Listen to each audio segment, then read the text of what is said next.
এই মনুষ্যই এই মূৰটো কেৱল পৰম ব্ৰহ্ম ভগৱন্ত পদ যুগলত অৰ্পণ কৰিবলৈ শিকিছে, চেষ্টা কৰিছে, পাৰিছে, তেওঁৰ জীৱন আপোনা আপুনি সফল হ'ব হ'ব হ'ব।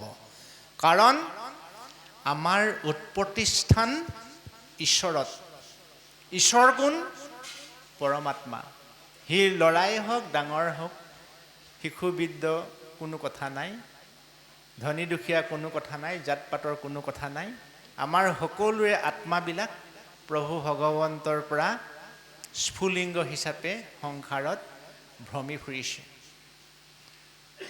অজীৱ আত্মা পৰমাত্মা আমি দুটি ভাই,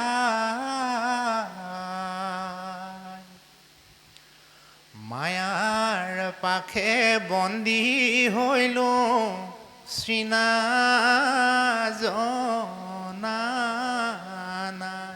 আমি যে প্ৰভু ভগৱন্তক ভজনা কৰিব লাগে বুলি বিশ্ব ব্ৰহ্মাণ্ডৰ প্ৰত্যেকজন মানুহে জানিও প্ৰভু ভগৱন্তক যে ভজনা নকৰোঁ, আমি নিজৰ পাৰদৰ্শিতাৰ কাৰণে কাৰোবাক প্ৰশ্ন সুধি বিপদত পেলাওঁ, কিন্তু তেওঁ যথোচিত উত্তৰ দিলেও সেই উত্তৰটো মই কিন্তু কামত নখটাওঁ।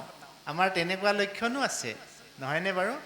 মই যেনিবা এটা প্ৰশ্ন সুধিলোৱেই, আপুনি প্ৰশ্নটোৰ শুদ্ধ উত্তৰ দিলেই, কিন্তু মোৰ মনে মানি নল'লে। আমি এই গুণবিলাকৰ কাৰণে, এই বদ অভ্যাসবিলাকৰ কাৰণেই আমি সফলতাৰ শিখৰত উপনীত হ'ব পৰা নাই। তাকেই কোৱা হৈছে জীৱ আত্মা পৰমাত্মা আমি দুটি ভাই, মায়াৰ পাশে বন্দী হৈলো চিনা জনা নাই। মায়াৰ যিখন দেৱাল, এই মায়াৰ দেৱালখন আঁতৰাব পৰা এটাই মাত্ৰ মাধ্যম আছে, সেই মাধ্যমটোৱে হৈছে ভক্তি ভক্তি ভক্তি। মাধৱ পুৰুষে মায়াৰ দেৱালখন আঁতৰাবৰ কাৰণে বৰ ধুনীয়াকৈ আমাক প্ৰাৰ্থনা এষাৰ দিছিলে। সকলোৱে এবাৰ হাতযোৰ কৰি এই প্ৰাৰ্থনা এষাৰ গাওঁ দিয়ক, ভাল লাগিব। বৰ ধুনীয়াকৈ অন্তৰৰ পৰা গাব দেই। কিমতে ভকতি কৰিব তোমাত হৰি, মই মোৰ সমতি নাজানো তাৰ উপায়, ৰাম ৰাম মহাবলৱন্ত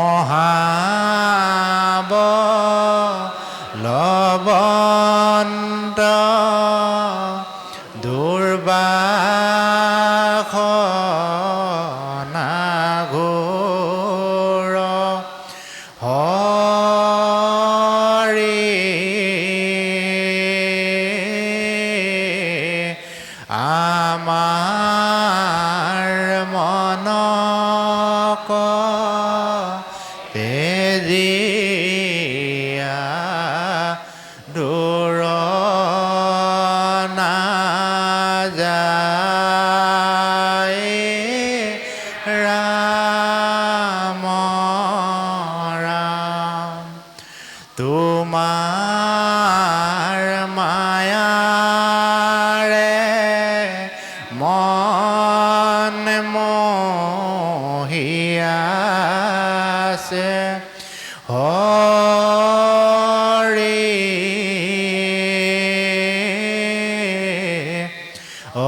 প্ৰদীপ ৰাম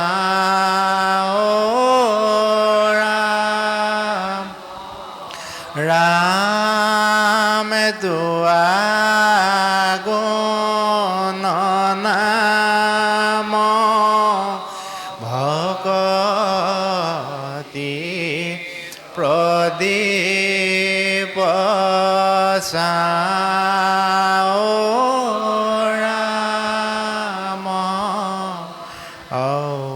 হৰি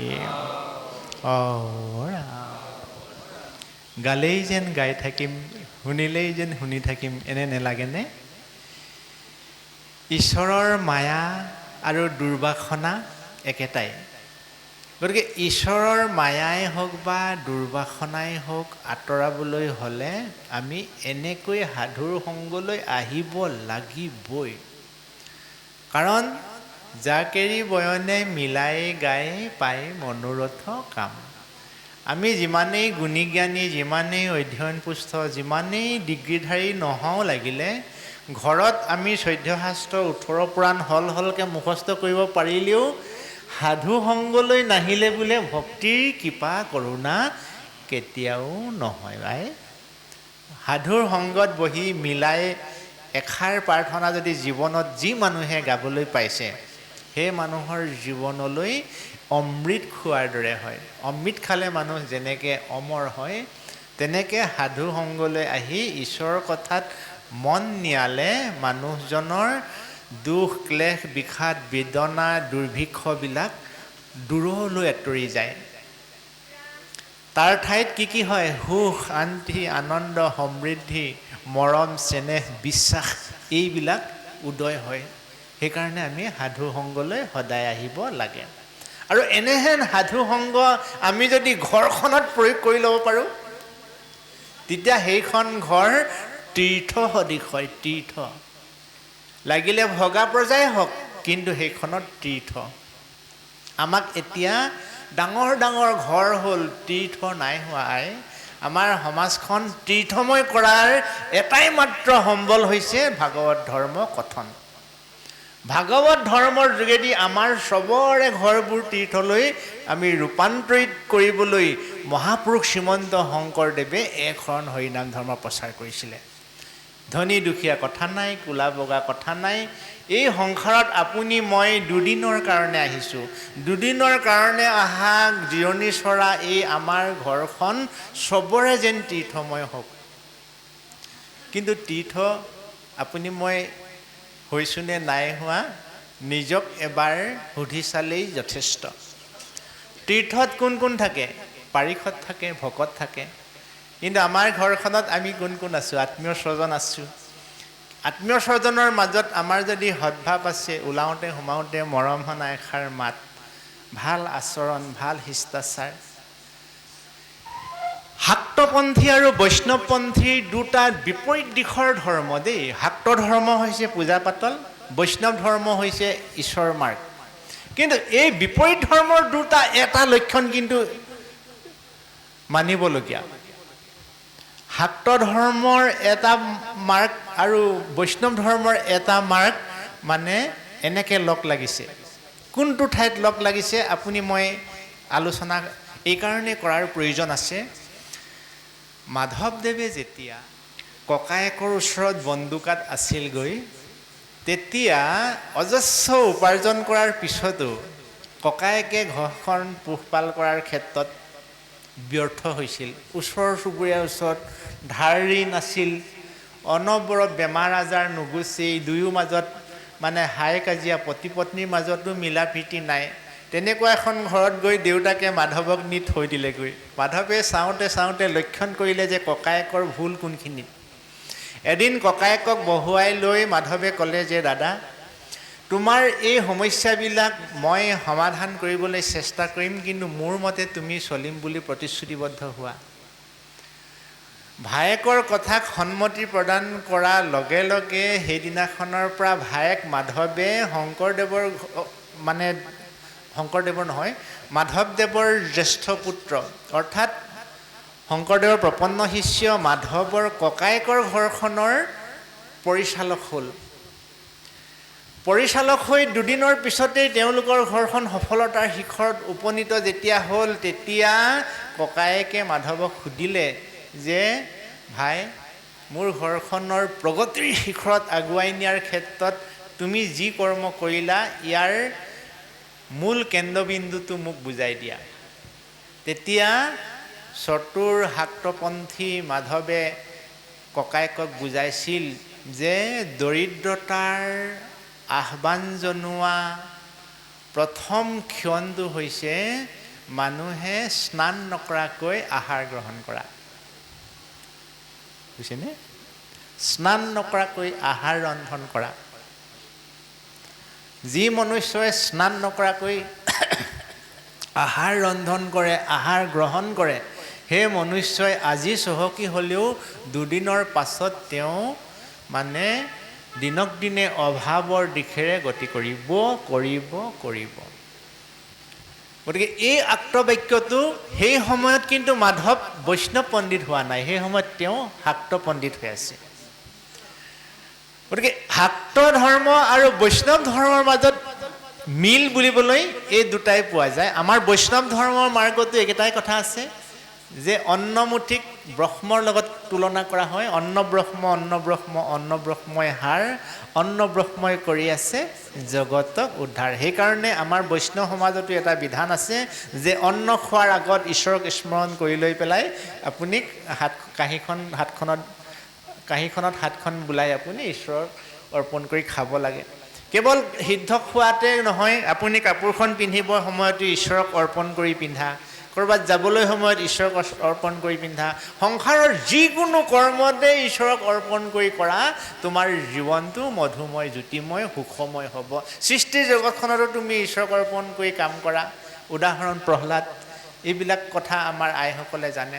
আৰু আমাৰ নতুন প্ৰজন্মই এই আধ্যাত্মিকতাৰ যিখন দুৱাৰ, এই দুৱাৰখন টুকুৰিয়াবই জনা নাই, দুৱাৰখন খুলিবই জনা নাই, কেনেকৈ তাৰ ফল লাভ কৰিব? আৰু ইয়াৰ অন্তৰালত আমি যে অকণমান আগতে গাই গ'লোঁ যে সেই কাকুতি যিটো প্ৰাৰ্থনা, কিমতে ভকতি কৰিব তোমাকো হৰিয়ে, মই মূঢ়মতি নাজানো তাৰ উপায়। মই মূঢ়মতি হৈ আছোঁ কাৰণে মই ইয়াৰ উপায় জনা নাই। মই মূঢ়মতি হোৱাৰ মূল কাৰণটো হ'ল তোমাৰ দুৰ্বাসনাবিলাক মহাবলৱন্ত, ইমান ক্ষমতাশালী, সেইবিলাকৰ পৰা মই মুক্ত হ'বলৈ হ'লে হে প্ৰভু আমাৰ মনক তেজীয়া দূৰ নযায়ো। ঈশ্বৰ যদি আমাৰ হৃদয়ৰ পৰা আঁতৰি যায়, আমাক কোনে লগ ল'ব? এই গিলাচটোত হয় পানী থাকিব, নহয় বতাহ থাকিব। ইয়াত দুটা বস্তু এটা থাকিব। বতাহখিনি আঁতৰাওঁ বুলি ক'লে ইয়াত পানী ভৰাই দিব লাগিব, আপোনা আপুনি বতাহখিনি আঁতৰি যাব।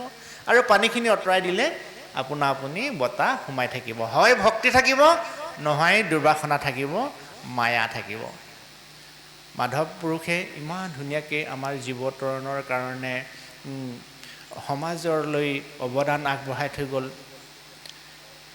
গুৰুজনাই যদিও বা এখন হৰিনাম ধৰ্ম প্ৰচাৰ কৰিছিল, মাধৱদেৱেহে ইয়াক প্ৰচাৰ কৰিছিল।